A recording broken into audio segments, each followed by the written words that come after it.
एक कंजूस के घर कोई मेहमान आया तो उसने अपने बेटे से कहा कि आधा किलो उम्दा किस्म का गोश्त कहीं से लेकर आओ। बेटा बाजार गया और काफी देर बाद खाली हाथ घर लौट आया। कंजूस बाप ने पूछा, गोश्त कहाँ है?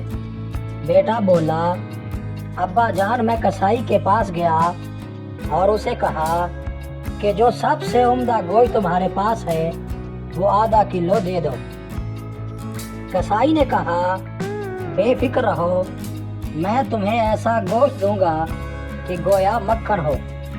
मैंने सोचा अगर ऐसा ही है तो मक्खन ही ले लेता हूँ। मैंने कसाई से गोश्त लेने का इरादा तर्क कर दिया और सीधा मक्खन वाले के पास गया और उससे कहा कि तुम्हारे पास जो सबसे उम्दा मक्खन है वो दे दो। मक्खन वाले ने कहा, बेफिक्र रहो, मैं तुम्हें ऐसा मक्खन दूंगा कि शहद हो। मैंने सोचा कि अगर ऐसा ही है तो फिर शहद ही खरीद लो।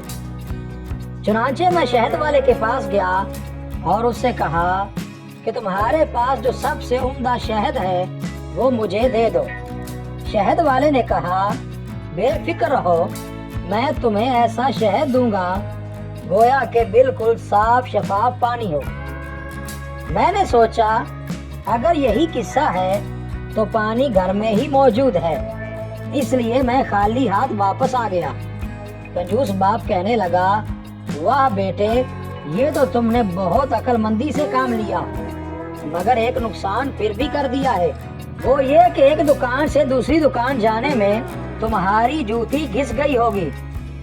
बेटा बोला, नहीं अब्बा जान, ऐसा नहीं है, मैं तो मेहमान की चप्पल पहन कर गया था, इसलिए कोई नुकसान नहीं हुआ। बेचारा मेहमान जो बड़ी देर से खाने के इंतजार में बैठा हुआ था फौरन उठा और अपनी मंजिल को रवाना हो गया कि कहीं दूसरे वक्त के खाने के इंतजार के लिए मजीद तकलीफ न बर्दाश्त करना पड़े।